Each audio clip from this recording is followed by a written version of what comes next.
Hey guys, what's been going on? This video is inspired by Consuelo Higdon's review of Legends of Oz. Go check it out. She asked what we thought, so I went and saw it.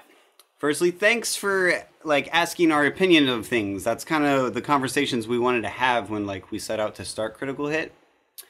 But with that said, here's all my vitriol and anger directed at your face.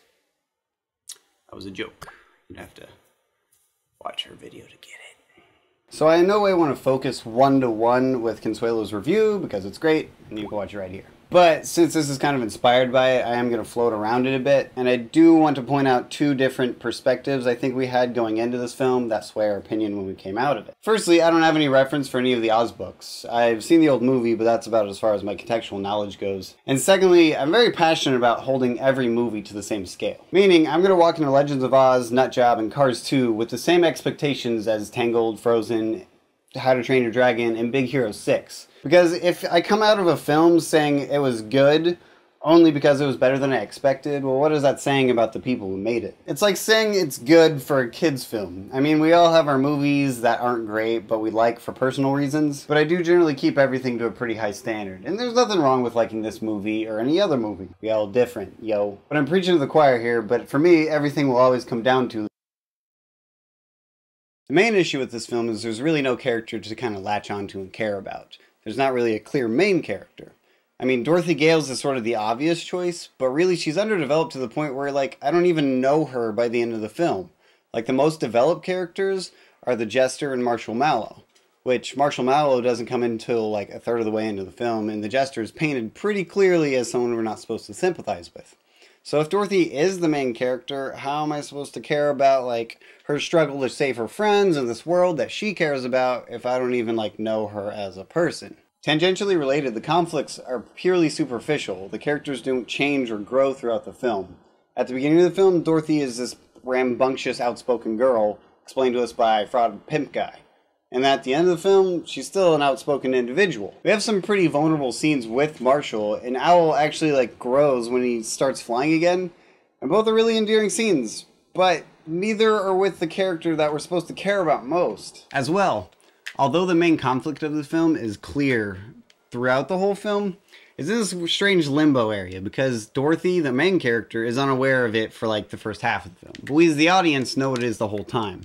So to only further distance us from Dorothy because of this disconnect, it makes us feel like we're watching her more than on the journey with her. And it kind of makes us actually feel like we're with the Jester more, which, maybe is the main character. Nah. What's up with these? Austin talked about these sort of story-wrapping conflicts in the Super Mario Bros. Movie, and this whole house getting condemned by a shitty pimp guy actually made me pretty upset. It's just so unnecessary. I mean, I understand and appreciate the necessity of having initial conflict. It draws in the audience and gives us something to root for immediately. But it just feels like that. And when we get back to Kansas after all Oz is saved, we're like, oh yeah, this story. Better wrap this one up real quick. I think it would have been so much better if Scarecrow just immediately contacted Dorothy. Then they could have even made a gag about how much short time had passed by. I don't know. It's just, at the very least, if it would have shown Dorothy growing as a character and that's why she was able to stand up to Mr. Pimp, then it would have had purpose. It would have came off so much better. Still would have been probably extra because the story was Oz, but it would have had purpose. It was a poor choice to show that the porcelain peeps can all just break and still be all honky-dory because it really cheapened the moment when the porcelain princess from the porcelain kingdom died. Did any of you watch that scene and weren't hey, yo bub, she's fine. We all saw the pile of maimed suitors. It's great. Cool it. It just really kind of took away from the impact and believability that she might have actually died. The relationship between Marsh and PP felt weird and forced, just because of how Dorothy and Al kind of pushed him into it with romantic intentions. It was hey, yo, we need to get through this kingdom to save on gas. I just, kind of falling in love with the princess so we can do that, thanks. He pushed back on it initially, but it was a couple scenes later we get the classic close-up with the goofy face scene, and I was actually pretty bummed by that, because it rendered a great piece of dialogue useless. the whole "my name's Marshmallow, not Marshallow," only for him like a couple scenes later to be goofy facing over appearances. I'm not going to go as far as to say this movie should have had what me and Austin call an alpha and omega relationship, where the characters don't like each other initially, but then through situationally forced time spent together, they end up coming to like each other, you know, like Shrek or What Happens in Vegas, whatever. Just because the story wasn't about them falling in love, it was about saving Oz. It just felt weird how they were forced into it. I mean, if you would have went into the whole suitor thing without romantic intentions, just to be like, hey, can we go through the kingdom? And then somehow, you know, she was forced to journey with them, and then through that they kind of fell in love, that would have definitely felt better. Like I said, it would have been just extra in an already like fully packed story, but in the end it did feel weird how they were just like, hey, you should go love this girl because it'd be convenient for us. But the wall of China joke. He was supposed to talk a lot, like that was his character, but by the time Mallow came around, we really didn't hear much from him anymore. And unfortunately, it's at this point where he became more of a plot mechanic than a character. He was by far the least developed of the four, and I didn't really see his purpose until he like saved Dorothy with the whole flying thing, which was mentioned earlier is actually the only like growth or change out of any of our characters. And it's kind of a bummer because that mechanic could have been really endearing if we would have knew him on a more vulnerable level. Where's your tangled campfire scenes when you need him? The crisis conflict resolution was really weird. It didn't show the jester as a real threat. Usually there's like the crisis of a film where it shows the conflict as just insurmountable and how are our heroes ever gonna just overcome it? This movie, the jester is immediately outsmarted by Toto of all people, and then by a flying monkey that's been somewhat established, and then he like bumbles around with his unexplained magnification arm while our protagonists form an army. Throughout this whole time I was definitely biting my nails wondering how our heroes are gonna overcome this unstoppable force. It just didn't create any drama, and it had convenient resolutions that didn't really cause our characters to grow or change or just think differently or be clever. It just won. So for those reasons and those reasons alone, I really don't think that The Legends of Oz should have been a box office hit. The movie industry is a survival of the fittest model, so I don't think we as the audience should champion stories that aren't up to snuff. That only encourages more stories that take forever to end, which personally are not the movies I like watching. Alright, feel free to stop the video here. Legend of Oz isn't successful as a movie because of the previously mentioned reasons, but for the sake of conversation, I'm adding this on, so buckle up. I'm not trying to be condescending or douchey to Consuelo in any way. She has an impressive amount of knowledge about the CG pipeline, but I do think she has some misconceptions that don't really hold the weight of the argument placed on them. Firstly, my credentials. I am a trained character animator. Here's my dusty reel. Watch it, judge me, whatever. I'm just saying, I'm not the best animator evs, I just have some context in this particular topic. As Consuelo mentioned, the common movie watcher tends to lump all aspects of visual information in an animated film into the animation label. And honestly, that's fair. There's no need for the audience to know the difference between a file texture and a procedural texture, or inverse kinematics from forward kinematics. And honestly, having that knowledge can ruin a movie for you. Trust me. If I don't stress it enough, a story will engage someone for an hour and 20 minutes, not fluid motion, convincing weight, not appealing character design, cinematic shots, or fantastic particle effects. These all can greatly impact the telling of a story, but isolated from a story are interesting for about 3 minutes tops. But that doesn't stop them from being important. Consuelo took a number of shots at Frozen interview, which is fair, and although she wasn't comparing them directly, there were some implications I'd like to push back on a bit.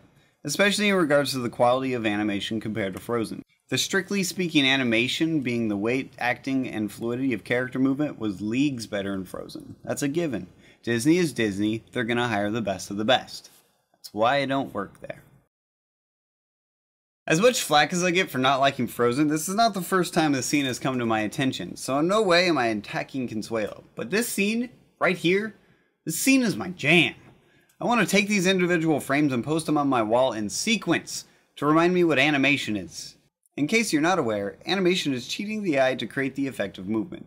As animators, we cheat all the time, intentionally, and often with much consideration. We scale up body parts. Sometimes if you move the camera to another spot, you'd see that the character is so far off balance they'd fall over immediately. But in the shot cam, it looks.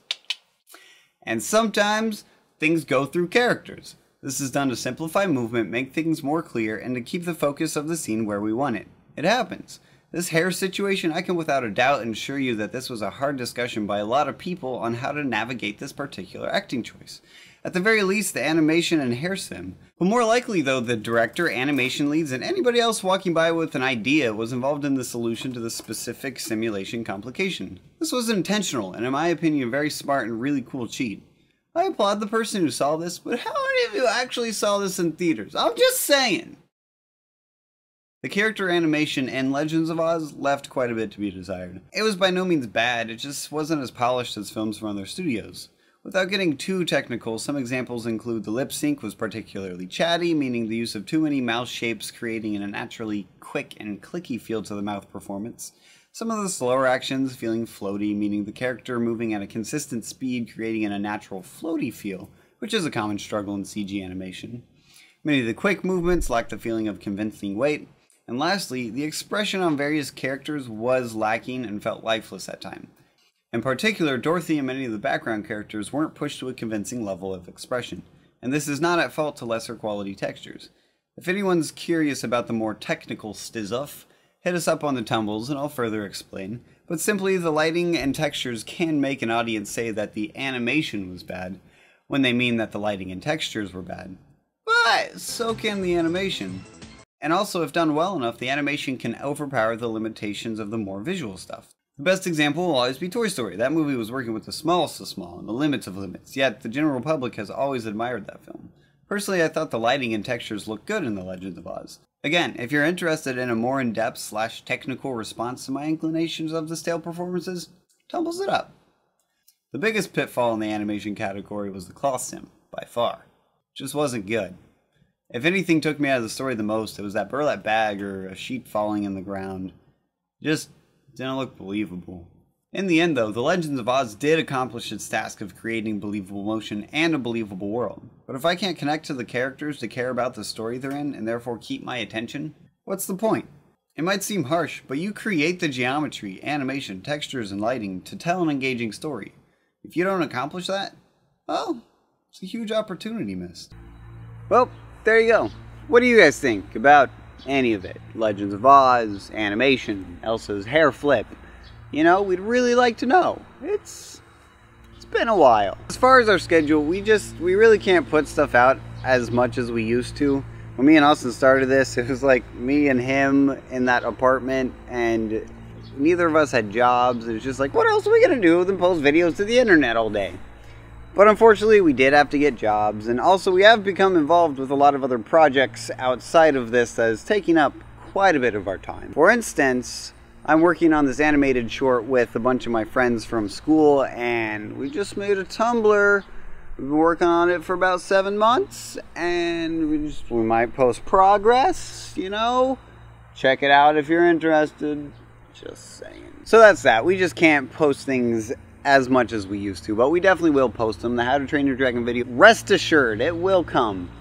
It's just, it'll take more time, and we apologize for that. We really appreciate all you guys being like, we miss you, we need your opinions, which, I mean, I don't know why, but regardless, it makes us feel loved. Follow us on the Tumblrs. Austin's responsible for Twitter, and just braid him, tell him to do stuff. Lazy. I'm just kidding. I don't know what he's up to. It's probably working. Freaking work, you know? Alright, I need a haircut, so have a good day.